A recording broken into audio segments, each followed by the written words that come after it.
Hello friends, मैं पंकज अग्रवाल और आपका स्वागत है मेरे चैनल पे।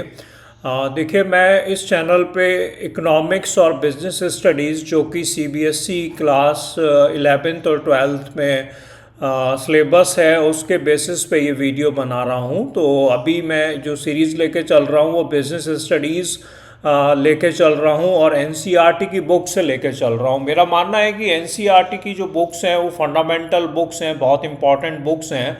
और आप किसी भी कोर्स में हो, चाहे आप एमबीए कर रहे हो, बीबीए कर रहे हो, बीकॉम कर रहे हो, या कई बार आप किसी कॉम्पिटिटिव एग्ज़ाम की तैयारी कर रहे हो, या फिर आप टीचिंग के लिए तैयारी कर रहे हो, तो ये जो फंडामेंटल है इकोनॉमिक्स और बिजनेस स्टडीज़, अगर आप इस लाइन में जाते हैं, अगर ऐसा कोई पेपर फेस करना पड़ता है, तो मैंने ये जो सीरीज़ बनाई है ये चैप्टर समरी ओवरव्यू में फास्ट लेके चल रहा हूँ। 5 से 7 मिनट में पूरा हो जाता है और आप पूरी बुक को बड़ी जल्दी रिवाइज कर सकते हैं। प्लेलिस्ट में जाके आपको मिल जाएंगे सारे वीडियो, एक साथ 1 बाय 1 प्ले कर सकते हैं। तो चलिए अभी शुरू करते हैं। देखिए, जो ये चैप्टर 9 है इसका टाइटल है MSME and business enterprises entrepreneurship. तो एमएसएमई का मतलब है micro small and medium enterprises, उसके बारे में हम इस थोड़ा सा जानकारी लेंगे। एंटरप्रेन्योरशिप के बारे में भी जानकारी लेंगे। तो चलिए शुरू करते हैं। देखिए, पहले यहाँ पर सिंपल वे में बताया कि स्मॉल बिजनेस क्या होता है। स्मॉल बिजनेस वो होता है जिसमें कि कम इन्वेस्टमेंट से, लिमिटेड इन्वेस्टमेंट से शुरू करते हैं। ऑपरेशंस भी कम होते हैं, काम करने के तरीके सिंपल होते हैं, वर्क फोर्स भी उसमें लिमिटेड और कम होती है। और इस तरीके की बिजनेसेस जो हैं वो ज़्यादातर या तो कोई एक इंडिविजुअल उसको ओन कर रहा होता है या कोई फैमिली ओन कर रही होती है। और काफ़ी केसेस में अभी तक ये लेबर इंटेंसिव रहे, मगर आईटी के आ जाने से इसमें बदलाव हम देख सकते हैं। कैरेक्टरिस्टिक्स अगर हम इस डेफिनेशन से भी समझें या कुछ और पॉइंट हैं, तो they operate at A small scale, छोटे लेवल पे ऑपरेशंस होते हैं इनके। फ्लेक्सिबल होते हैं, एडेप्टेबल होते हैं, मीन्स जल्दी से अपने को बदलना चाहें तो बदल सकते हैं। एंड कस्टमर से इनका डायरेक्ट कांटेक्ट होता है और लोकल एरिया में ज़्यादातर ऑपरेशंस करते हैं, बिजनेस करते हैं। ऑर्गेनाइजेशन स्ट्रक्चर भी इनका सिंपल होता है। अब हम यहाँ पर देखिए समझ सकते हैं कि जो मैन्युफैक्चरिंग एंटरप्राइजेज हैं, माइक्रो स्मॉल एंड मीडियम, तो उसकी टेक्निकल डेफिनीशन ये मैंने ली है। अभी जो लेटेस्ट वेबसाइट पे गवर्नमेंट ऑफ इंडिया का दिया हुआ है, अप्रैल 2025 के बाद से जो डेफिनीशन आई है उसमें 2 क्राइटेरिया रहते हैं।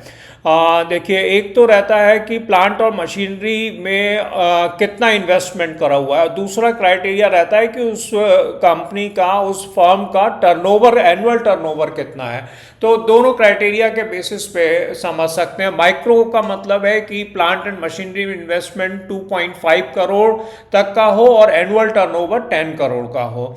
एंड स्मॉल में है इन्वेस्टमेंट प्लांट एंड मशीनरी में up to 25 crore and annual turnover up to 100 crore. And medium में इन्वेस्टमेंट होना चाहिए up to 125 crore and annual turnover not more than 500 crore. तो ये डेफिनीशन दिया हुआ है स्मॉल, मीडियम, माइक्रो एंटरप्राइजेस का। अब ये देखिए, इसमें रूरल इंडिया में भी जिक्र आता है। तो रूरल इंडिया में हम इसको समझते हैं कॉटेज इंडस्ट्री के रूप में, khadi, handicrafts and agro based industries के रूप में। ये चीज़ें डिटेल में आएंगी जब हम डिटेल में चैप्टर लिया करेंगे इनका। देखिए, स्मॉल बिजनेसेस का अपना एक इम्पॉर्टेंस है। जैसे ये काफ़ी एम्प्लॉयमेंट जनरेट करते हैं और कम कैपिटल में शुरू हो जाते हैं, एंटरप्रेन्योरशिप को बढ़ावा देते हैं, लोकल रिसोर्सेज को यूटिलाइज करते हैं, रीजनल इम्बैलेंसेस को कम करते हैं। रीजनल इम्बैलेंसेस माने कि देश के किसी भाग में तो काफ़ी प्रोग्रेस हो रहा है, काफ़ी फैक्ट्रीज लगी हुई हैं बड़ी बड़ी, मगर कहीं पे ऐसा नहीं है, तो उस समय जो लोग स्मॉल बिजनेसेस हैं वो इम्पॉर्टेंट हो जाते हैं।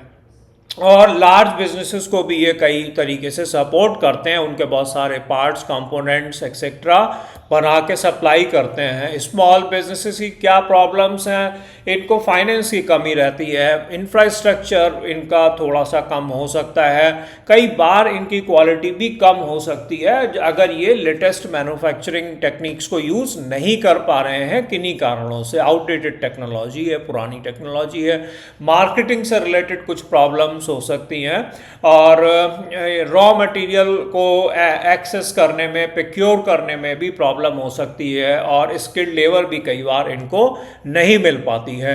बहुत सारे ऐसे बिजनेसमैन हैं इंडिया में जो कि छोटे स्तर से निकलकर बड़े स्तर तक पहुंचे हैं। तो ऐसा कुछ नहीं है कि भाई हमेशा ऐसा ही हमारी लिमिटेशंस रहने वाली है, हमें उन प्रॉब्लम्स को, लिमिटेशंस को ओवरकम करना पड़ता है। गवर्नमेंट बहुत ज़्यादा सपोर्ट करती है, तो इंस्टीट्यूशनल सपोर्ट है, जैसे कि नेशनल स्मॉल इंडस्ट्रीज कॉरपोरेशन बना हुआ है। देन सिडबी का रोल आता है। सिडबी का फुल फॉर्म है Small Industries Development Bank of India.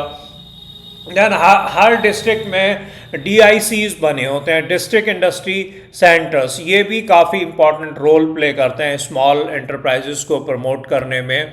और काफ़ी गवर्नमेंट जो है वो इंसेंटिव्स भी देती है, स्कीम्स भी काफ़ी चला रखे हैं इन्होंने, जैसे अभी आपने सुना होगा स्टार्टअप के रूप में गवर्नमेंट ऑफ इंडिया दे रही है। इजी लोन्स हैं, टैक्स एग्जम्पशंस हैं, स्किल डेवलपमेंट प्रोग्राम है, इंफ्रास्ट्रक्चर सपोर्ट, इस तरीके के काफ़ी चीज़ें रहती हैं। एंटरप्रेन्योरशिप की अगर हम बात करें तो एंटरप्रेन्योर को बताया गया एक पर्सन वो है जो कि बिजनेस को शुरू करेगा, कोई आइडिया लेके आएगा, रिसोर्सेज को कंबाइन करेगा और उसमें रिस्क बिजनेस का बेयर करेगा और एक्सपेक्ट करेगा कि कोई प्रॉफिट उसको हो।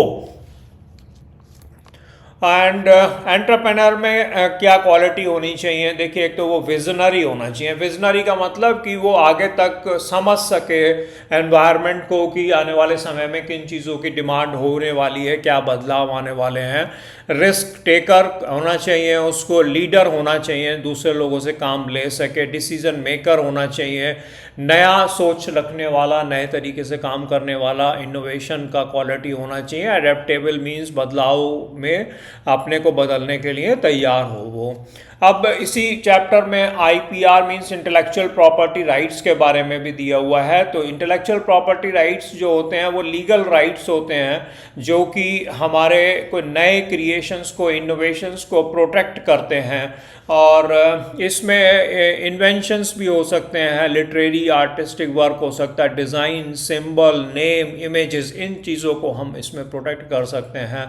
और स्मॉल बिजनेस का इम्पोर्टेंस अभी हम इससे आगे निकलते हैं तो टाइप्स ऑफ IPR आता है यहाँ पर। देखिए, पेटेंट्स की बात होती है। पेटेंट्स क्या होता है? न्यू इन्वेंशंस के लिए होता है। ट्रेडमार्क की बात होती है, वो ट्रेडमार्क इसको प्रोटेक्ट करेगा, ब्रांड नेम को, लोगो को, स्लोगन को।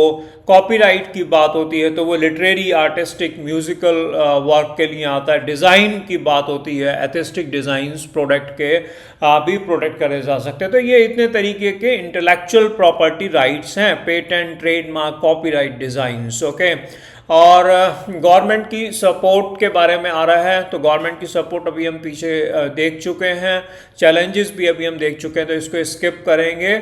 और ये मैं फिनिश कर रहा हूँ इस चैप्टर समरी को। और मैं आज चाहूँगा कि आप मेरे इस चैनल को कृपया करके सब्सक्राइब करिए, इससे हमें मोटिवेशन मिलता है। बताएं कि इस तरीके के वीडियो से आपको क्या फ़ायदा होने वाला है, और कोई चीज़ आप चाहते हैं, बदलाव चाहते हैं, तो वो भी बताएं। Thank you so much.